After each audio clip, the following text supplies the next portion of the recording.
Ini DP 21.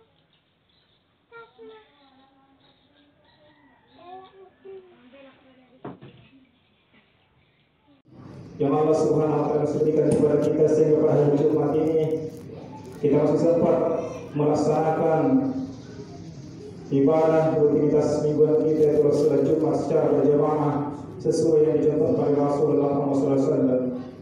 Kita bersyukur karena ada beberapa negara pada hari ini, bahkan di Indonesia, di Pulau Jawa, itu tidak melaksanakan ibadah salat Jumat pada hari ini karena adanya virus yang disebut dengan virus corona. Bau kape. Bahkan Bau. di daerah sana itu suara azan sudah diganti bukan lagi hayya as-salah tapi sallu fi buyutikum, bahwa artinya sholatlah di rumah-rumah kalian. Dan ini sudah terjadi bahwa banyak sekarang orang yang ingin sholat berjamaah di masjid tapi sudah tidak bisa, dilarang.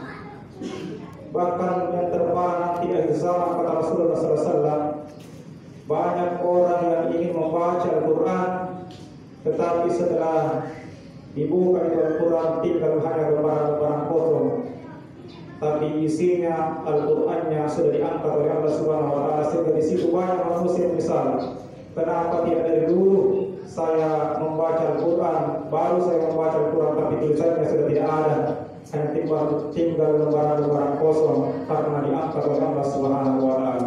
Jadi sebelum Al-Quran ini diangkat oleh Allah Subhanahu wa Ta'ala, mumpung kita masih diberikan kesempatan untuk sholat berjamaah, maka rajin-rajin kita ke masjid melaksanakan sholat berjamaah dan rajin-rajinlah kita membaca Al-Quran. Jemaah Jumat yang dimuliakan Allah Subhanahu wa Ta'ala, salawat serta salam untuk leluhur kita kirimkan kepada Nabi kita Nabi besar Muhammad SAW, di mana beliau yang mewariskan kita kepada kita syariat Islam, salah satunya adalah salat 5 waktu. Sallallahu alaihi Muhammad, sallallahu alaihi Muhammad, sallallahu alaihi Muhammad. Jemaah Jumat yang dimuliakan oleh Allah Subhanahu wa Ta'ala, banyak di antara kita orang Islam malas sekali untuk melaksanakan sholat.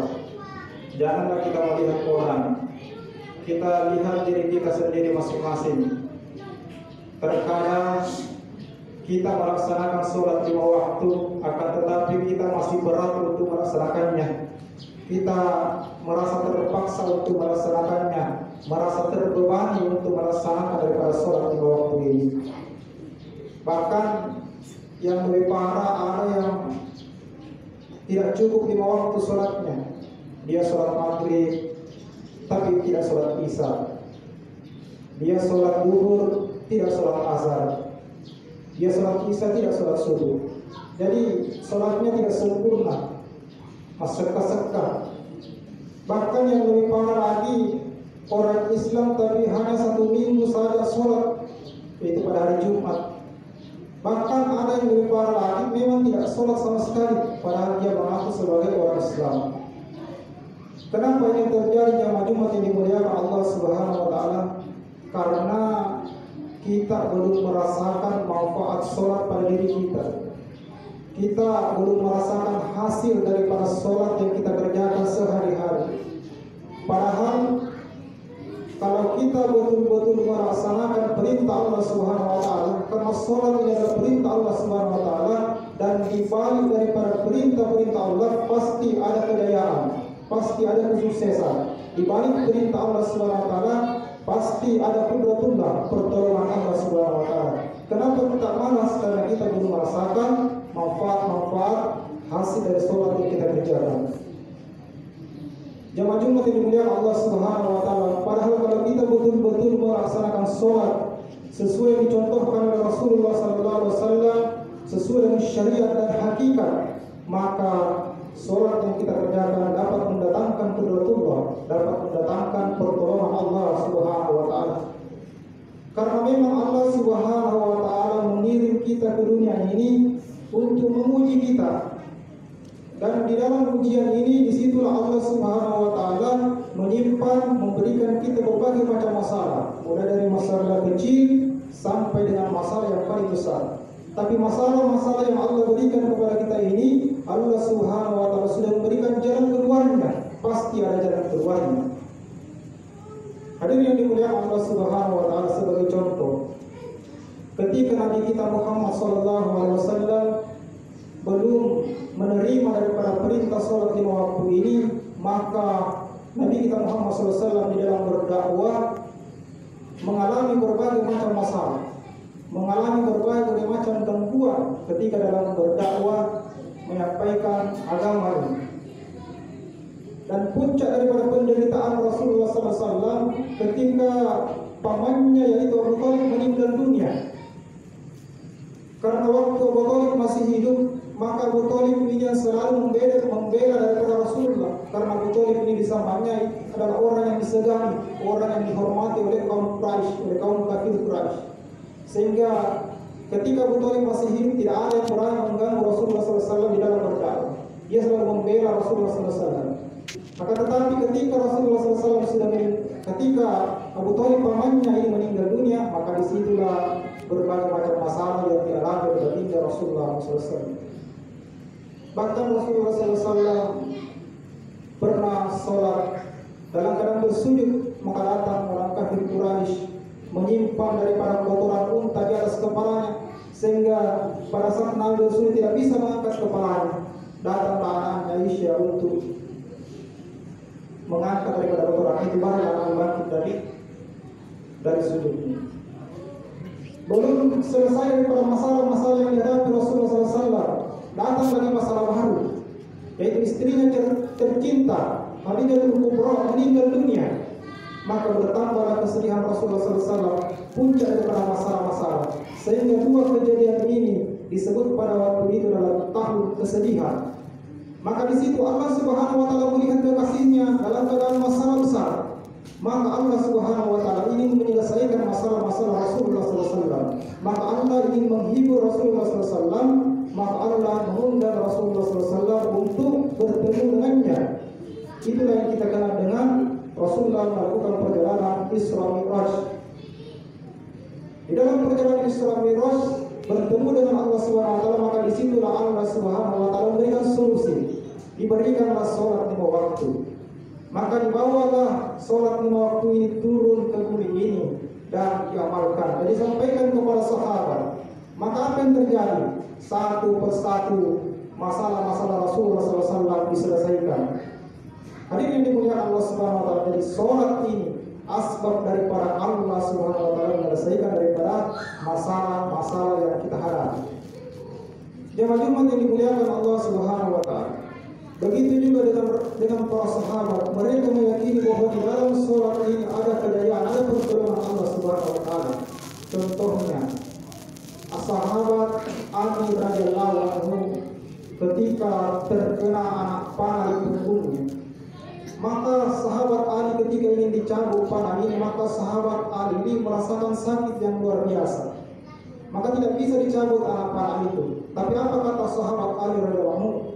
Tunggu, saya sholat 2 rakaat dulu. Pas saya sholat, maka cabutlah daripada anak panah itu. Maka sholatlah Sayyidina Ali radhiyallahu anhu. Ingat izin Allah, dicabutlah panah itu. Setelah sholat, bertanya sahabat Ali, wahai sahabat-sahabatku, apakah kamu sudah mencabut panahmu? Sudah, wahai sahabat Ali. Ternyata di dalam sholat, Ali pada saat dicabut daripada anak panah ini tidak merasakan apapun. Karena begitu sempurna daripada sholat, khusyuknya sholat yang dikerjakan Sayyidina Ali radhiyallahu anhu.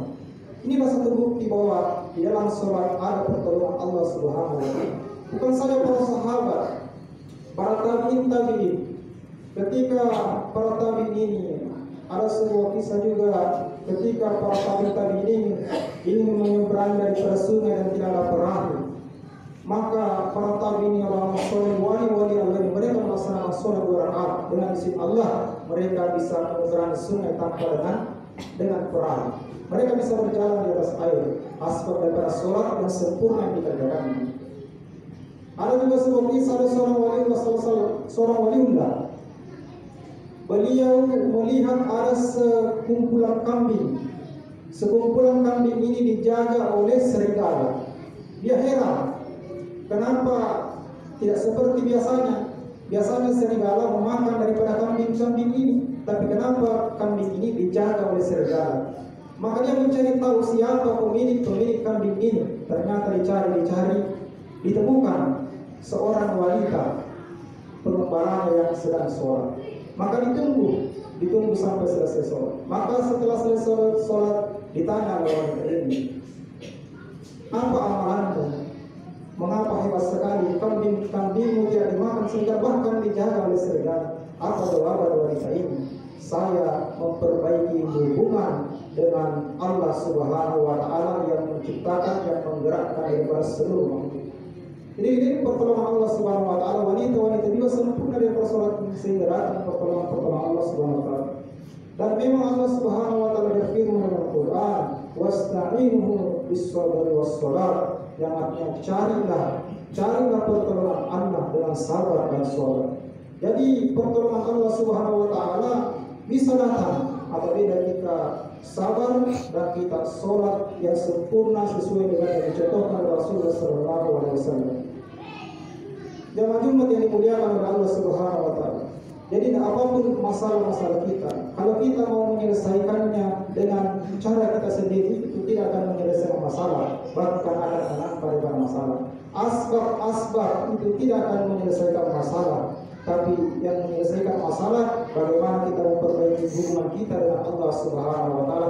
Termasuk saat sekarang ini adanya informasi menyebarnya virus ini tidak bisa kita hindari tanpa pertolongan Allah Subhanahu wa Ta'ala. Jamaah Jumat yang dimuliakan Allah Subhanahu wa Ta'ala.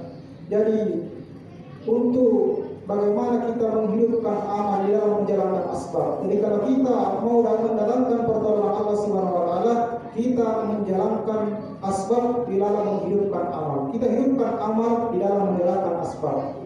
Contohnya, apapun pekerjaan kita, apakah kita bekerja sebagai petani, pekebun, rumput laut, kalau azan berkumandang maka kita datangi panggilan itu. Itu artinya kita menghidupkan amal di dalam asbab. Karena pekerjaan ini adalah asbab, tetapi amal ini adalah mendatangkan pertolongan Allah Subhanahu wa Ta'ala. Tapi kalau iman kita rusak, keyakinan kita rusak, maka kita akan merasa kalau kita tinggalkan pekerjaan ini, maka kita akan rugi.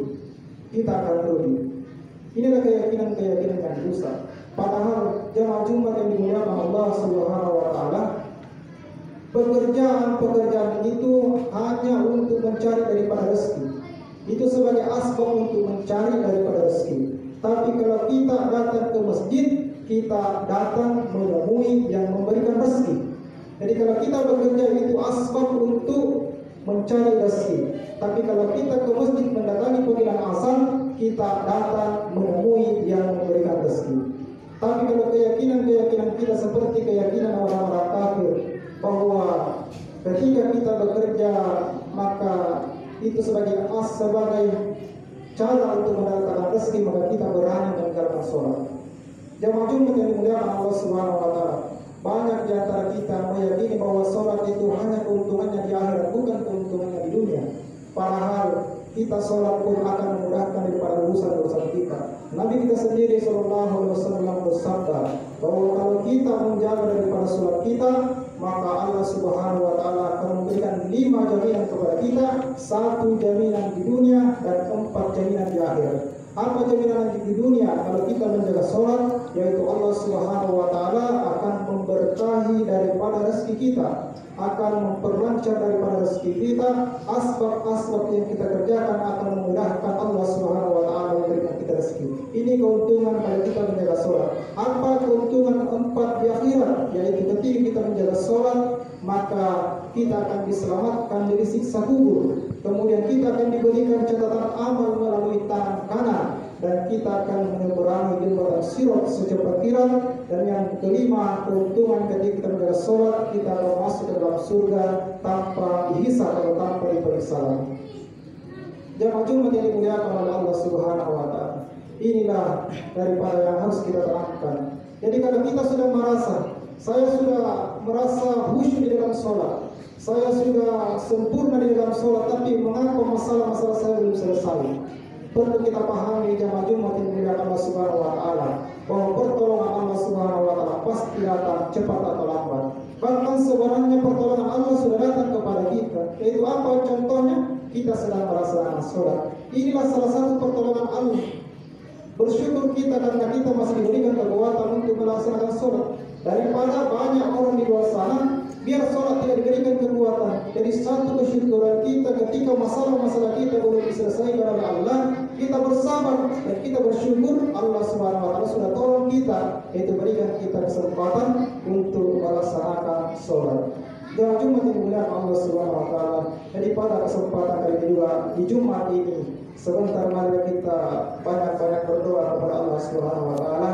Semoga wabah penyakit virus-virus ini dihindarkan oleh Allah Subhanahu wa taala kepada kita, dihindarkan keluarga kita, dan dihindarkan orang-orang yang beriman, dan dihindarkan negara-negara kita, dan Allah Subhanahu wa taala mengangkat, memusnahkan daripada virus-virus ini, karena virus ini juga adalah makhluk ciptaan Allah Subhanahu wa taala dan tidak akan bergerak tanpa izin Allah Subhanahu wa taala, dan dia hidup dan mati atas izin Allah Subhanahu wa taala. Barakallahu lakum fil Qur'anil azim wa nafa'ana wa iyyakum bima fihi min ayatin wa dzikril hakim wa taqabbal minkum tilawatahu innahu huwal ghafurur rahim.